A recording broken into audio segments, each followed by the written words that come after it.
दोस्तों, सबसे पहले सब्सक्राइब करें, नोटिफिकेशन बेल दबाएं और सबसे पहले वाली ऑप्शन ऑल करें, जिससे हमारी आने वाली नई वीडियो की नोटिफिकेशन आपको फ़ौरन मिल जाएगी।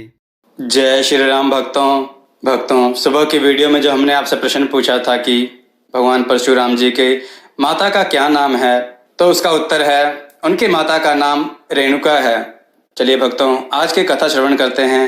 आज की कथा है एक राक्षस का राजकुमारी पर दिलाना और राजकुमारी का किसान से विवाह। आइए कथा श्रवण करें। यह बात बहुत पुरानी है। एक राजा था, उसके एक कन्या थी, उसका नाम था रोशनी। एक बार राक्षस पाताल लोक से पृथ्वी लोक पर घूमने के लिए आया। उसकी नजर राजकुमारी पर पड़ी। वह राजकुमारी पर मोहित हो गया और उसे उठाकर अपने साथ ले आया। पूरे राज्य में शोर हो गया। राजा ने ढिंढोरा पिटवाया, जो राजकुमारी को राक्षस के पंजे से छुड़ा कर लाएगा, मैं उसका विवाह राजकुमारी से कर दूंगा। उसी राज्य में एक गरीब किसान रहता था। वह बहुत ही सुंदर और बलशाली था। उसने भी यह घोषणा सुनी और यह निश्चय किया कि वह राजकुमारी रोशनी को राक्षस के चुंगल से छुड़ाकर लाएगा। दूसरे दिन वह राजकुमारी को ढूंढने निकल पड़ा और एक घने जंगल में पहुंच गया। वहां पहुंचकर उसे प्यास लगने लगी। थोड़ा आगे बढ़ा तो उसे एक झोपड़ी दिखाई दी।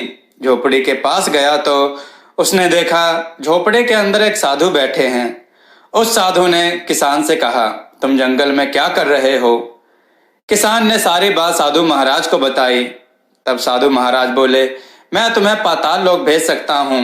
ऐसा कहकर उन्होंने किसान को एक मोती दिया और कहा, तुम इसे मुंह में डालकर कहीं भी जा सकते हो।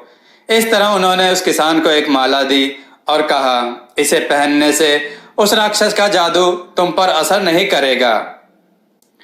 किसान ने साधु को प्रणाम किया और मोती को मुंह में डालकर कहा कि मुझे पाताल लोक पहुंचा दो। इतना कहते ही किसान पाताल लोक में था। पाताल लोक में पहुंचने के बाद किसान इधर उधर घूमने लगा। वहां उसने लोगों के मुख से सुना कि उस राक्षस ने पाताल वासियों को भी बहुत दुखी कर रखा है। किसान थोड़ी आगे और चला। उसे एक सोने का महल दिखाई दिया। उसके चारों तरफ आग जल रही थी। किसान समझ गया कि यह उस राक्षस का जादू है। उसने गले में माला पहनी और महल के अंदर प्रवेश किया और मोती को मुंह में डालकर बोला, मोती, मुझे राजकुमारी रोशनी के पास पहुंचा दो। इतना कहते ही जब किसान ने आंख खोली तो अपने आप को राजकुमारी के पास पाया। किसान ने राजकुमारी को सारी कहानी सुनाई। राजकुमारी ने किसान को बताया, राक्षस मुझसे शादी करना चाहता है। तभी अचानक महल हिलने लगा।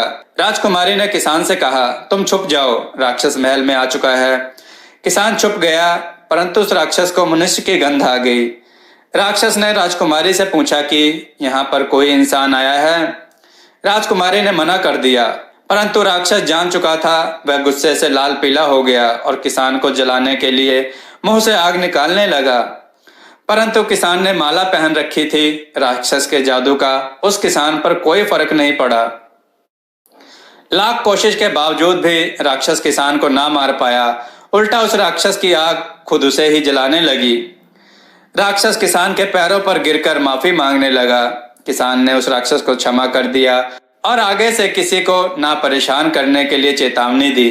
किसान राजकुमारी को लेकर अपने राज्य में आ गया और राजकुमारी को सकुशल महल में राजा के पास पहुंचा दिया और राजा ने अपने वचन के अनुसार राजकुमारी का विवाह किसान के साथ कर दिया और दोनों आनंद पूर्वक रहने लगे। भक्तों, आपको यह कथा कैसी लगी? अपने विचार और सुझाव कमेंट में जरूर दें। हमारे कथाओं को लाइक करें, हमारे चैनल को सब्सक्राइब करना ना भूलें और हमारी कथाओं को शेयर जरूर करें, जिससे लोगों को अच्छा ज्ञान प्राप्त हो। जय श्री राम भक्तों।